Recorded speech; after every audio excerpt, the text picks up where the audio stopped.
area nonprofit organization that helps human sex trafficking victims has reached close to 6,000 victims both on the street and at its drop-in center. The organization says COVID-19 has worsened the illicit industry, driving it more underground, and they say government agencies aren't keeping up. In an exclusive investigation, Dayton 24/7 Now's Allison Walker talks with survivors in part 2 of our human trafficking series. In order for us to save our street family is for us to have a place like this. Is non-institutional. It's non-threatening. They are jaded by the hospitals. They're jaded by the courts. They're definitely jaded by the correction facility, but they're not jaded here. Clinician Esther Flores started One Divine Line to Health. It's the first organization in Columbus to meet victims where they are throughout the night.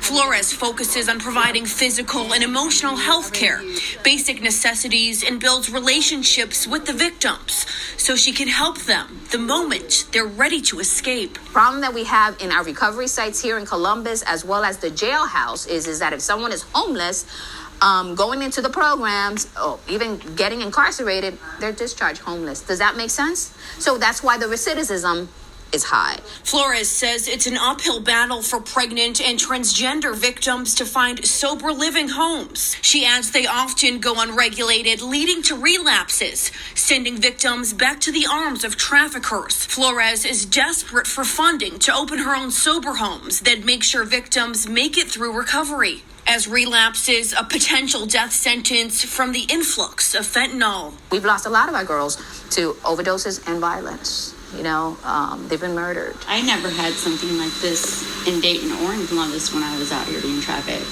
And I can't help but wonder, how much of a game changer it would have been for me. Molly Cruz now works with One Divine Line to Health and is calling on the Biden administration to allocate more federal funds to grassroots orgs on the front lines. Cruz tells me the feds need to hold states accountable to implement the National Human Trafficking Action Plan, as victims are still being incarcerated. Even though the misdemeanor is higher, the number of men getting arrested isn't higher. Mm-hmm. This is a supply and demand business. Yes. So equal parts need to have equal culpability in this crime. And that's something I've never seen even come close to equaling out. It is such a disparity. Cruz and Flores say our state's growing awareness on the issue isn't enough, as there's a lack of solution-based approaches.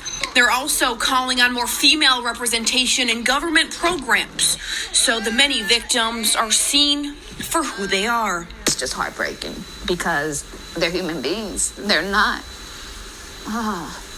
You see, the situation with our people, with our street family is that they see their body as a commodity.